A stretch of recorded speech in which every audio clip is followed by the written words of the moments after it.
Hey Playas, how you doing? Welcome back to Playas Guide. This is your retro gaming news for August 2021.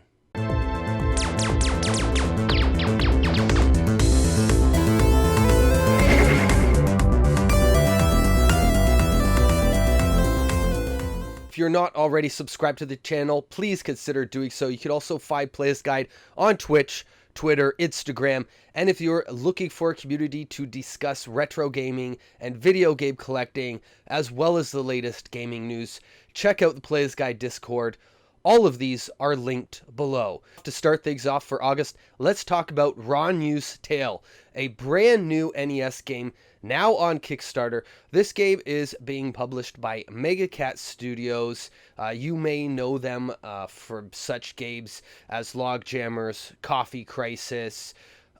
There's a whole bunch of them that I've talked about here on the Retro Gaming News before, and we'll continue to talk about because they have put out a bunch of really good quality homebrew games, and we on Playas Guide, the streamers that you see on Twitch throughout the week, all got a press release demo copy of this game to play and played it live on stream, and it was really fun. I enjoyed it a lot. This is like top 50 NES licensed quality.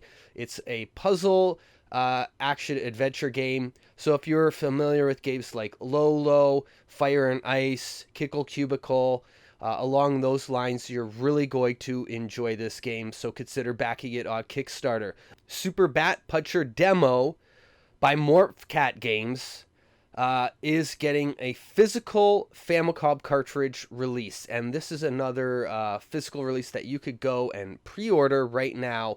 I'll put a link to both of these new NES homebrews below for you to support. Actually, the Super Bat Punch demo isn't a new homebrew, but this is a new cartridge. This is a new release that you could pick up.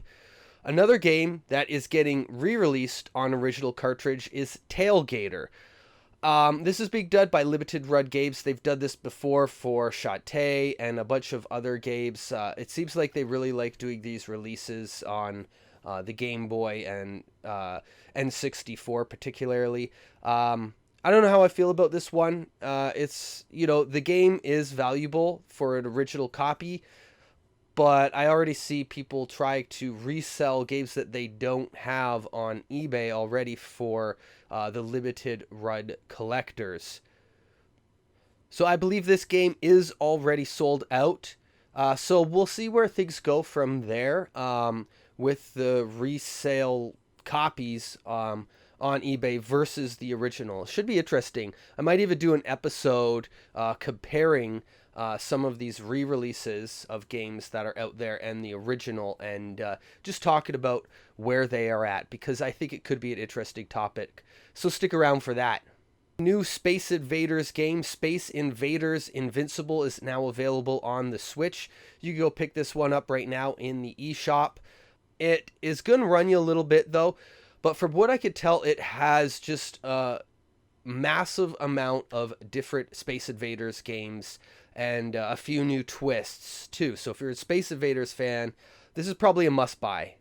Darius Burst, if you're a shooter fan and you're a fan of the Darius series, there is a new Darius game out there. Now this one is not really retro, but I know there's so many different Darius games that are retro, and they really do appeal to a lot of retro gamers. So I thought I would include this game and a clip of it here in the retro gaming news. Now, some big news. You've probably already heard about this one. Axiom Verge 2 got a surprise release right after a Nintendo Indie World Showcase. Now, it was also released on PS4. Originally, we thought it was going to be a Switch exclusive, but it's out there. You could go download this game and play it now. A lot of people enjoyed the first Axiom Verge, and the second one looks like it will not disappoint. Arietta of Spirits is another game now available on your Switch and your PS4. This is a 16-bit adventure game. It's like an emotional journey that you go through, and it reminds me of a cross between Stardew Valley, and A Link to the Past. There's a lot more dialogue to this game. So if you like good storytelling and you're into, those top-down view RPG style action games, you're probably going to like this one. Check it out here and let me know what you think in the comments below if you did get a chance to play this one. Finally, Castle of Pixel Skulls is a new indie game with the retro aesthetic that you're looking for, and it is available on all consoles. You can check that out. That is it for August's retro gaming news. If there's anything I missed, let me know in the comments below. Now, there is one topic that I didn't touch on, and this is the big scam going on right now with the sealed and graded game market that has just overinflated over the past 2 years. And really, a lot of these people have kind of exposed themselves because of that. Now, I'm not going to touch on this too much. I'm going to try to hopefully organize a panel and maybe live stream that this Saturday or the following Saturday on Twitch.